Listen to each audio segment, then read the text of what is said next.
जय मसीह की। मेरे YouTube channel Hindi Gujarati Bible study में आपका स्वागत है। मेरे चैनल को सब्सक्राइब करो और परमेश्वर के ज्ञान में बढ़ते जाओ। आज एक बार फिर एक वचन लेकर मैं आपके पास आया हूँ। वचन है यूहन्ना रचित सुसमाचार, उसका 3 अध्याय और 36 वचन।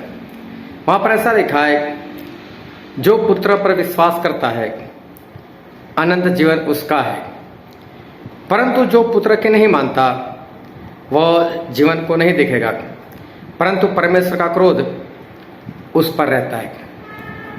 अभी परमेश्वर ऐसा कहना चाहते हैं कि जो पुत्र पर विश्वास करता है, पुत्र मतलब प्रभु यीशु, जो प्रभु यीशु के ऊपर विश्वास करता है, तो परमेश्वर का वचन ऐसा कहता है कि अनंत जीवन मतलब स्वर्ग उसका है।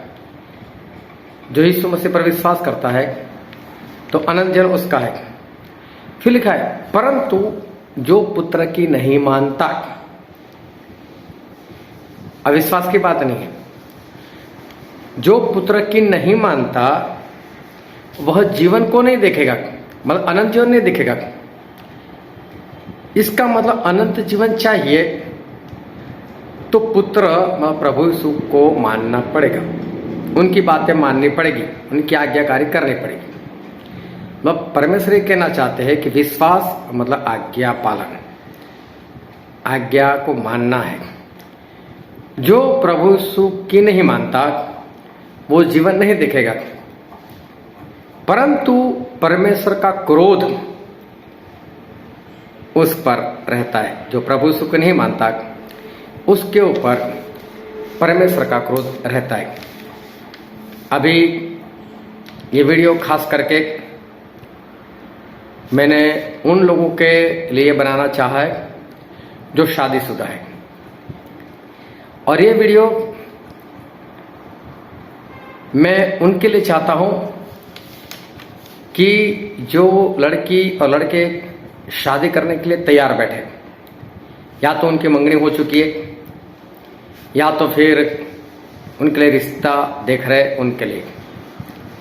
और ये वचन सबसे ज्यादा मैं उनके लिए कहना चाहता हूं कि जिन्होंने अभी तक शादी नहीं की, ना ही उनके लिए कोई रिश्ता देखा जा रहा है, क्योंकि उनकी आयु अभी वहां तक पहुंची नहीं, या तो कुछ धीरज से काम लेना चाहते हैं, मतलब जो कंवार है ऐसे लोगों के लिए ये वचन खास है। अभी देखो होता क्या है, जो प्रभु यीशु की नहीं मानता वो जीवन नहीं देखेगा।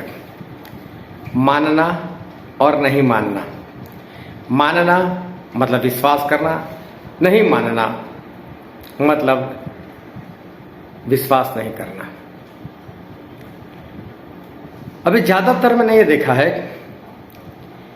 कि शादीशुदा लोग, पति और पत्नी जो बन चुके, वो ज्यादातर एक दूसरे की मानते हैं, पति पत्नी की और पत्नी पति की। उनको डर लगा रहता है कहीं मेरी पत्नी चली ना जाए, मेरा पति हाथ से निकल ना जाए। और वो लोग परमेश्वर को नहीं, लेकिन अपने पति और पत्नी को खुश करने का प्रयत्न ज्यादा करते हैं। पौलुस ने भी इसलिए लिखा कि मैं चाहता हूं कि लोग मेरे समान मतलब कंवारे रहे, शादी ना करें। क्योंकि जो शादी करता है, अगर पुरुष शादी करता है तो परमेश्वर को छोड़कर वो पत्नी की चिंता ज्यादा करता है, और पत्नी होती है वो परमेश्वर को छोड़कर पति की ज्यादा चिंता करती है। और इसलिए आत्मिकता में गड़बड़ी हो जाती। ऐसा नहीं सभी जगह पर ऐसा है, लेकिन ज्यादातर ऐसा ही देखने को मिला है कि वो दोनों एक दूसरे की मानते हैं और फंस जाते हैं। देखो, परमेश्वर आए लूत के पास और एक रात रहे, चमत्कार भी हुआ वहां पर। जो लोग लूत के पास आए थे, बाहर जो सारी भीड़ थी, वो सभी लोगों को अंधा कर दिया गया था। फिर लूत की पत्नी ने उन लोगों को खाना खिलाया था जिन्होंने चमत्कार किए थे। लेकिन वही लूत की पत्नी नाश हो गई। कैसे? तो परमेश्वर सदोम और अमोरा का नाश करना चाहते थे। लूत के पास आए और लूत को बोले यहां से निकल, अपनी पत्नी और बच्चों को लेकर भाग जाए यहां से, और पीछे मुड़कर देखना नहीं। ये परमेश्वर की ओर से आज्ञा थी, भाग जाओ, पीछे मुड़कर देखना नहीं। और लूत भागे, उनकी दोनों बच्चियां भागी, लूत की पत्नी भी भागी। लेकिन अगर आप उत्पत्ति उसका 19वां अध्याय का ध्यान से पढ़ोगे तो वहां पर ऐसा लिखा है कि लूत की पत्नी पीछे, सबके पीछे चल कर जा रही थी। वो भाग नहीं रही थी, वो चल कर जा रही थी। और हुआ ऐसा, मालूम नहीं कितने दूर तक गए होगी, लेकिन उसने मुड़कर देखा कि सही में दो जो इंसान मेरे घर पर आए सही बोल रहे, क्या सही में ऊपर से आग और गंधक आने वाला है? सही में सदोम और अमोरा का नाश है कि मेरा पति ऐसे विश्वास कर भागा है? या तो फिर सोचती होगी मेरा सोना, मेरे चांदी, मेरा पैसा, मेरे पशु सब कुछ तो रह गया, क्या हुआ उनका, जो भी है।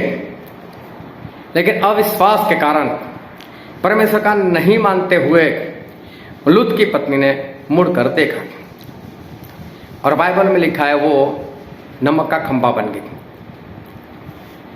लेकिन लूत बचाया गई। इसका मतलब लूत ने मुड़कर नहीं देखा। जो नहीं देखा वो बात तो ठीक है, लेकिन लूत को पता तो चला कि पत्नी नहीं रही। कब पता चला होगा? जब वो भागकर उस गुफा में चले गए जहां पर परमेश्वर को जाने को बोला था, वहां तक पहुंच गए। बाद में देखा होगा, अरे बच्चिया तुम्हारी माँ कहाँ है? और समझ गए होंगे, जब आधे घंटे में नहीं आई होगी, 1 घंटे में भी नहीं आई होगी, तब समझ गए होंगे, बात खत्म हो गई।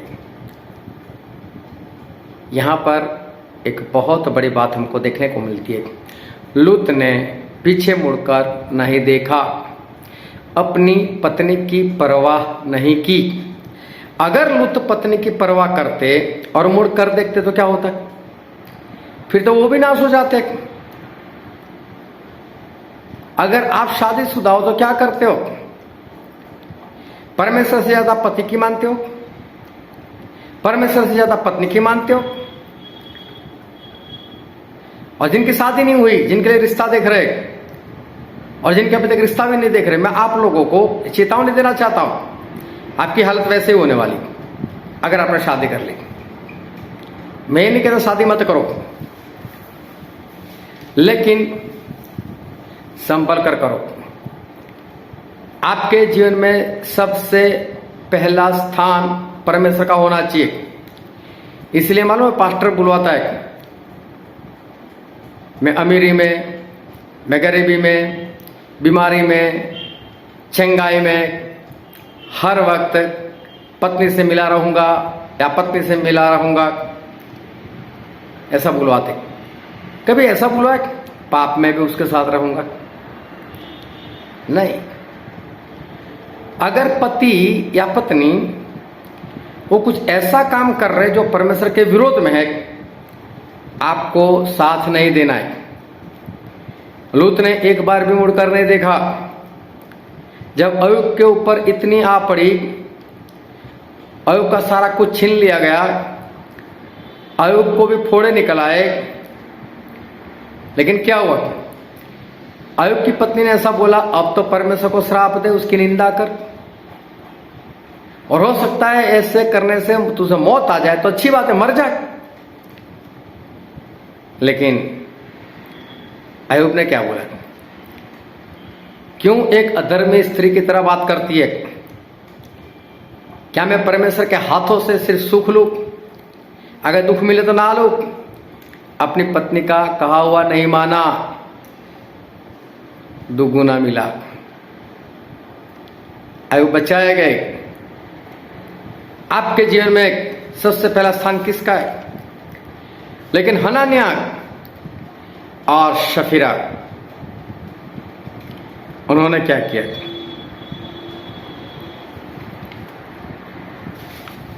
एक दूसरे की मानी। हनान्याह ने शफीरा की मानी, शफीरा ने हनान्याह की मानी। जमीन बेच दी, कुछ पैसा अपने पास रखा और पतरस को बोला इतने ही मिले बस। पतरस ने बोला ये जमीन तुम्हारी थी तो क्या पैसा तुम्हारा नहीं था? बेचने के बाद भी पैसा तुम्हारा नहीं था? क्या मैंने मांगा? क्या परमेश्वर ने आज्ञा दी? आप खुद लेकर आए तो बोलते थे इतना ही हम लेकर आए, बाकी का हमने हमारे पास रखा है। कौन सी परमेश्वर की आज्ञा थी? कुछ नहीं होने वाला था। लेकिन दोनों ने परमेश्वर के विरोध में एक दूसरे से बात की, दोनों ने एक दूसरे की मानी। तो हुआ क्या? पतरस ने बोला हे हनन्याह, तूने इंसानों को नहीं, मुझसे नहीं, पवित्र आत्मा को झूठ बोला, तू मर जाएगा। उसी वक्त मर गया। पतरस ने यह भी नहीं किया कि किसी को बेचकर सफीरा को बुलाकर लेकर आ देख सफीरा तेरा पति झूठ बोलने के कारण मर गया। कुछ भी नहीं, दफन करने के लिए भेज दिया। और दफन करने के बाद 3 घंटे के बाद सफीरा आई और पतरस ने उसको पूछा कितने में बेची थी जमीन? बोले इतने में ही। दोनों ठान लिया था इतना ही बोलना है। क्या हुआ दोनों का? वो भी उस वक्त नाश हो गई। आदम ने हवा का माना, क्या हुआ? निकाल दिया एदन वाटिका से।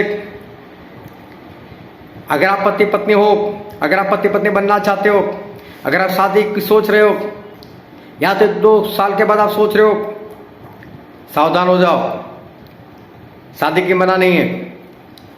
लेकिन ज्यादातर यही देखने को मिला है